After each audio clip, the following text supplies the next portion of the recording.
నట్టించకరా, ముందు వెళ్ళి ఆ సబ్స్క్రైబ్ బటన్ నొక్కు.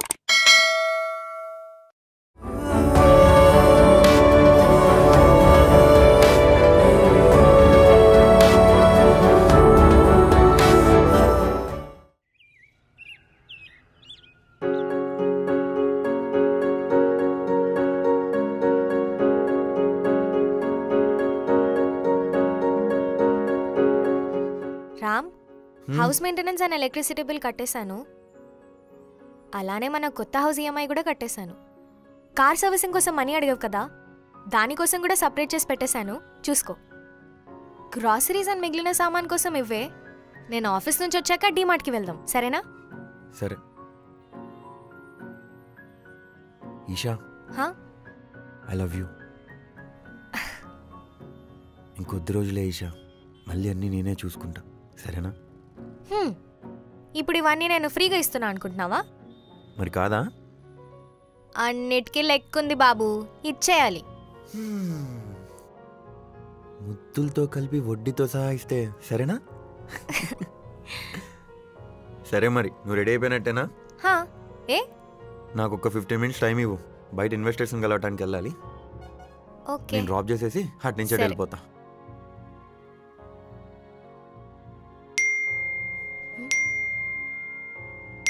రామ్, నీ ఫోన్ కి నోటిఫికేషన్స్ వస్తున్నాయి.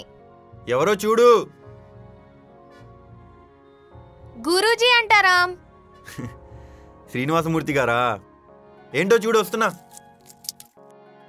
ఏమో, ఏమంటుంది మీ వైఫ్? ఇంతకీ మీ మధ్య గొడవలు సర్దుకున్నాయా? అయినా తనేం చేసిందని రామ్ తన మీద ఇంకా కోపం చూపిస్తున్నావు? నా మాట విని తనతో ఒకసారి కూర్చొని మాట్లాడు. అయినా మా అమ్మాయి తరపున ఎవరూ లేరనుకుంటున్నావా? తన తండ్రిలా నేనున్నాను. తన్నేమన్నా అన్నావని తెలిసిందనుకో, లైబ్రరీకి వచ్చినప్పుడు ఊరుకోను. అయినా మ్యారీడ్ లైఫ్లో హస్బెండ్ అండ్ వైఫ్ మధ్య గొడవలు పాలు పంచదార లాంటివి, కలిసిపోవాలంతే. సరే, ఈ వీక్ నేను వాకింగ్కి వెళ్ళటం లేదు. నువ్వు నా కోసం పార్క్కి రాకు.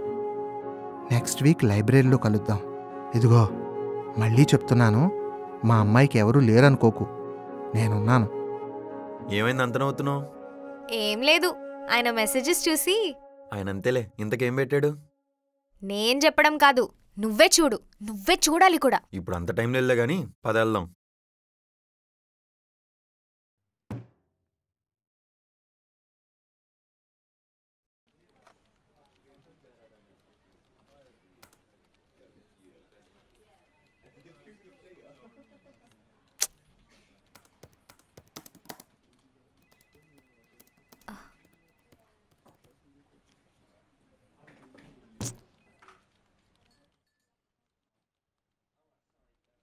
Hi Esha, good morning. Good afternoon sir. చెప్పేషా, ఏమైంది? నేను ఒక కోడ్ రాశాను, I don't know why errors వస్తున్నాయి. ఒకసారి చెక్ చేస్తారా? నేను రివ్యూ చేసి అప్డేట్ చేస్తాను, నాకు పంపు. నేను ఆల్రెడీ టీమ్స్లో పంపాను, ఒకసారి చెక్ చేయండి. టీమ్సా?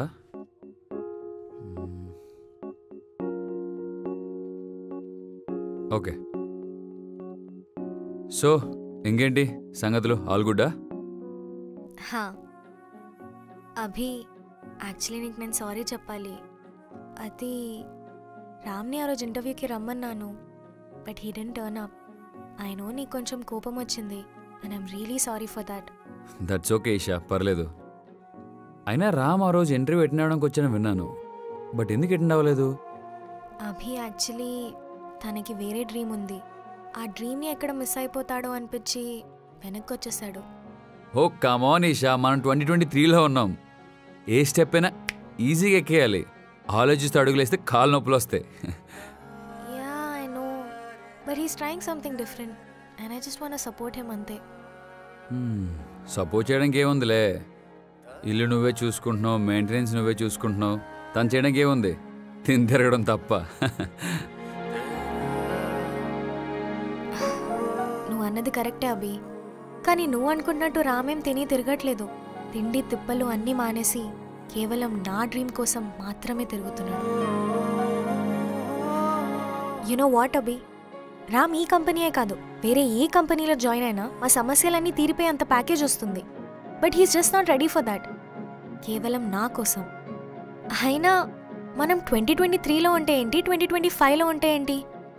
మనం లవ్ చేసే పర్సన్ మన పక్కనే ఉంటే ఏ టైం పీరియడ్ అన్నా ఒకటే అనుకుంటా. అయినా మనము ఓకే ఓకే, కూల్ కూల్. నేను మీ ఆయన ఏం అనలేదమ్మా. మీ ఇద్దరు సపోర్ట్ ఎలా ఉందో తెలుసుకుందాం అనుకున్నాను అంతే. చాలా స్ట్రాంగ్గా ఉంది. Keep going. ఐఎమ్ సారీ అభి, నేనేదో ఫ్రస్ట్రేషన్లో అలా అనేసాను అంతే. అంతేలే, మీరు అనేవాళ్ళం మేము పడేవాళ్ళం. కొంచెం ఆ కోడ్ చూడవా? సరే నువ్వేలే. బెల్లం మొగుని వెనకేసుకుని రావడం అంటే ఇదేనేమో. బాబోయ్, ఒక్క సెకండ్ చెమటలు పట్టేసే.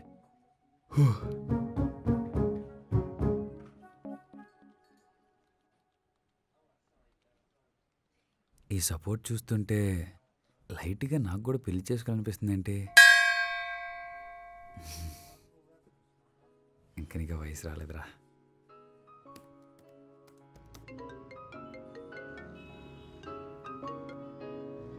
Hello hello Ram, చెప్పీషా.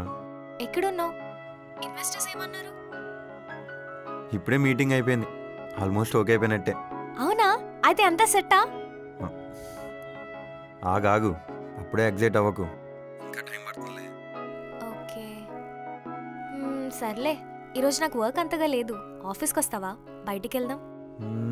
వస్తా, కాకపోతే కొంచెం టైం పడుతుంది. అబ్బా, టైం ఎందుకు పడుతుంది? ఇప్పుడే కదా మీటింగ్ అయిపోయింది, వెళ్ళేమన్నా తినొస్తా. సర్లే, వచ్చేటప్పుడు కార్ తీసుకొని రా. హాస్పిటల్కి కూడా వెళ్ళాలి. అమ్మ రిపోర్ట్స్ కూడా కలెక్ట్ చేసుకోవాలి. సరే వస్తాను. Okay bye.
ఎక్కడికి వెళ్ళాలి? ముందు హాస్పిటల్ పోని, అమ్మ రిపోర్ట్స్ తీసుకోవాలి.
ఏముంది ఆ రిపోర్ట్లో? అంతా బాగానే ఉంది, కాకపోతే బీపీనే కొంచెం లోగా ఉంది. ఓ, ఎప్పుడు వస్తారమ్మా మళ్ళీ? Next week. అవునేంటా బ్యాగ్? అదా, ప్రాజెక్ట్కి సంబంధించిన డాక్యుమెంట్స్లే. అవును రామ్, అసలు నేను ఎప్పటి నుండో అడుగుదాం అనుకుంటున్నాను. ఇంతకీ నువ్వు కనిపెడదాం అనుకున్న యాప్ ఏంటి? నేను జస్ట్ నీకు ఫుడ్ బిజినెస్ ప్లానే ఇచ్చాను, కానీ నువ్వేమో యాప్స్ అంటున్నావు, ఇన్వెస్టర్స్ అంటున్నావు. మహేందర్ ఏమో నీ ప్రెజెంటేషన్కి ఇంప్రెస్ అయిపోయి నేనే ఇన్వెస్ట్ చేస్తానన్న రేంజ్కి తీసుకొని వెళ్ళిపోయావు. అసలు ఏంటి యాప్? ఇప్పుడే చెప్పాలా? అంటే ఇంటికి వెళ్ళే వరకు బోర్ కొట్టకుండా ఏదో ఒక టాపిక్ ఉంటుందని. సరే, తాగుతూ మాట్లాడుకుందాంలే. హా?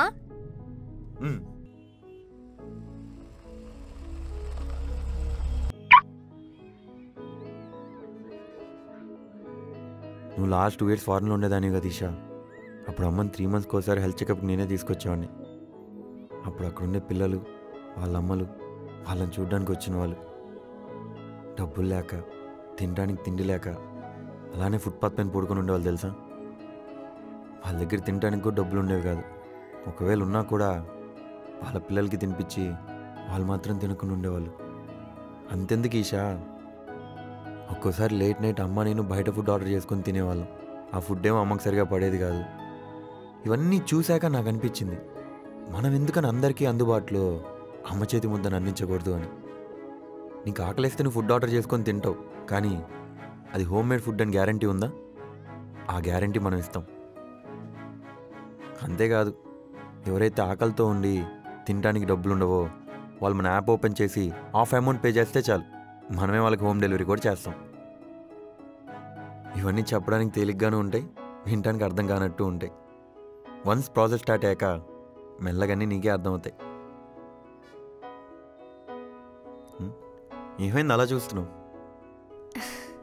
ఏం లేదు, నీకే ఎలా ఈ థాట్ వచ్చిందని. ఒక ఆకలి ఉన్నోడికే కదా ఈషా ఇంకొకడు ఆకలి బాధ గురించి తెలుస్తుంది. చిన్నప్పుడు మా అమ్మ నాన్న చనిపోయాక చాలా రోజులు ఆకలిని నాలోనే చంపుకొని బతికేవాడిని. పేరుకే బాబాయ్ ఇంట్లో ఉన్నానని కానీ అని అడగాలంటే మొహమాటం, అడిగితే అని అనుకుంటారేమో అని భయం. ఒక్కోసారి ఆకలి అరుపుల్ని ఆ గోడ దగ్గరే ఆపేసేవాడిని తప్ప డోర్ బయట నోరుకి వినపనిచ్చేవాడిని కాదు. అప్పుడే అనుకున్నాను, నా వంతు నేను ఎంతో కొంత చేయాలని. నువ్వు ఏ రోజైతే నువ్వు ఫుడ్ బిజినెస్ కాన్సెప్ట్ చెప్పావో అప్పుడే కనెక్ట్ అయిపోయాను. కానీ ఆ కనెక్షన్ ఇప్పుడు ఇంత దూరం తీసుకొస్తుందని అయితే అనుకోలేదు. లోపల ఎంత బాధ పెట్టుకున్నా బయటకి ఎలా నవ్వుతున్నావు రామ్? లోపల బాధలు ఉన్నాడే బయటికి నవ్వగలడు ఈషా. అయినా నాకు ఇప్పుడు ఆ బాధలేం లేవులే. ఏ? ఎందుకంటే నా మోటు దగ్గరుండి నాకు కావాల్సినవి చేసి పెడుతుంది కాబట్టి. వెళ్దామా?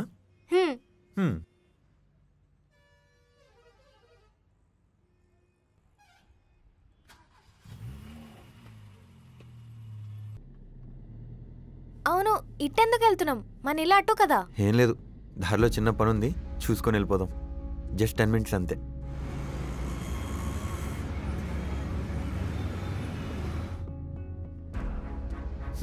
దా. నేనెందుకు రా, కార్లో కూర్చొని ఏం చేస్తావు? సరదాగా పైకి వెళ్ళొద్దాం.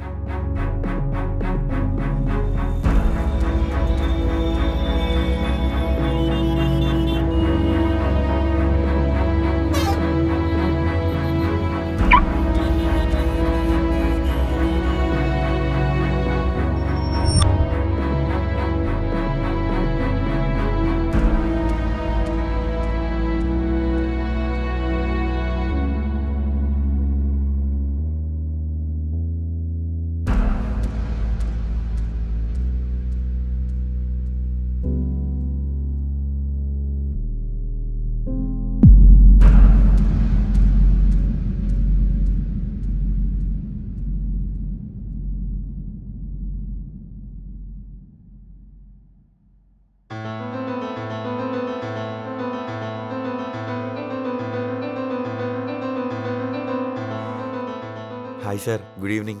Yeah, good evening young man. Hey, hi Isha. Sorry sir, actually మీరేమో చాలా రోజుల నుంచి కలుద్దాం అంటున్నారు, నాకేమో కుదరడం లేదు. పర్లేదు పర్లేదు, finally you have come to the end point which she didn't expect. ఎక్స్పెక్టేషన్కి అందుకోలేని పని చేసేవాడినే కదా సార్ హస్బెండ్ అంటారు. Yeah, well said. సార్, నేను స్ట్రైట్గా పాయింట్లోకి వచ్చేస్తాను. పాపం మీరేమో చాలా రోజుల నుంచి నా వెనక పడుతున్నారు. నాక మీ ఆఫర్ వదులుకోవడం ఇష్టం లేదు, అందుకే ఇలా వచ్చాను. అయితే ఏంటి, డాక్యుమెంట్స్ తెప్పించమంటావా? డాక్యుమెంట్స్ ఏముంది సార్, ప్రింట్ తీపిస్తే పట్టుమని 10 నిమిషాలు తీపిద్దాంలే. కాకపోతే ఒక్కసారి మా వైఫ్ ఫీస్ ఎడిషన్ కూడా అడుగుదాం అనుకుంటున్నాను సార్. బా, ఇంత దాకా వచ్చిన తర్వాత కూడా ఇంకా తన మాట ఏంటి రామ్? అయినా పెళ్ళాం మాట వినాల్సింది ఇంట్లో ఉన్నంత వరకే, బయటకు వచ్చిన తర్వాత పెళ్ళాళ్ళు మన మాట వినాలి. కరెక్టే సార్, బాగా చెప్పారు. కాకపోతే ఓ చిన్న కరెక్షన్ సార్. ఏంటిది? ఈషా మీతో ప్రాజెక్ట్ వద్దన్నాక నేను చాలామంది ఇన్వెస్టర్స్ దగ్గరికి వెళ్ళాను సార్. కాకపోతే నేను వెళ్ళిన ప్రతి దగ్గర విన్న మాట ఏంటంటే మహేందర్ని కాదని మేమేమీ చేయలేమని. అప్పుడే అర్థమైంది సారీ సర్కిల్ బాగా పెద్దదని. కాకపోతే ఇంత పెద్ద సర్కిల్ ఉన్న సార్కి నేను ఈరోజు ఇక్కడికి ఎందుకు వచ్చాను కూడా అర్థమైంది అనుకుంటా.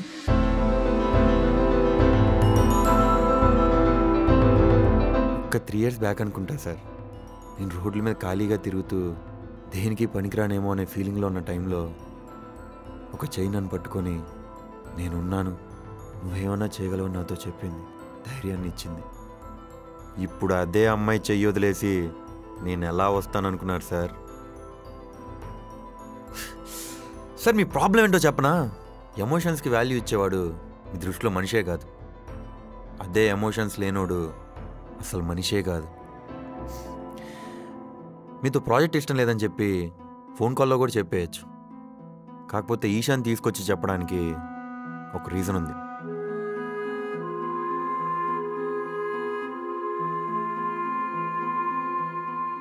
డెబ్బై 3 జీవితాన్ని 27 ఒంటరితనంతో ఒక తోడును వదిలేసి ఇంకొక తోడు చేయి పట్టుకొని తన లైఫ్ని లీడ్ చేయడానికి బయటకు వచ్చింది. వచ్చినప్పటి నుంచి తన సొంత కాళ్ళ మీద తన కూతుని పెంచిందే తప్ప కన్న తండ్రి మీద పగని పెంచలేదు. మీకు ఇప్పుడు ఇదంతా ఎందుకు చెప్తున్నానంటే, మీరు ఏదైతే చెయ్యిని వదిలేశారో తను మీ భార్య మహేశ్వరి, మీరేదైతే చెయ్యిని పట్టుకోలేదో తను మీ కూతురు ఈషా.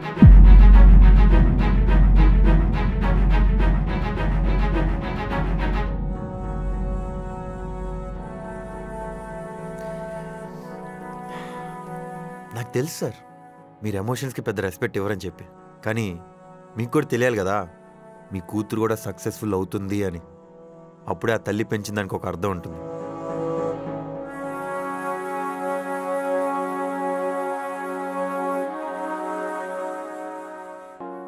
నాకు అర్థమవుతుంది సార్, మీకు లోపల కోపంగా ఉన్న కూతురు ముందు పరుగు పోకూడదని చెప్పి చాలా నార్మల్గా బిహేవ్ చేస్తున్నారు కదా. సారీ సార్, నేను తప్పుగా మాట్లాడుంటే. మీకు మీ ఆఫర్కి థ్యాంక్ యూ, మాకు ఇష్టం లేదు. ఇంక నేను వెళ్ళొస్తాను సార్.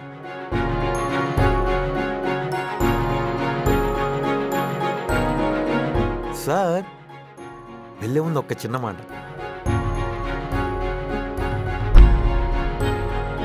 నాన్న అంటే పిల్లల్ని కనేవాడే కాదు, వాళ్ళు ఎలాంటి సిచ్యువేషన్లో ఉన్నా చెయ్యి పట్టుకొని నేనున్నా నడిపించేవాడు నాన్నంటే.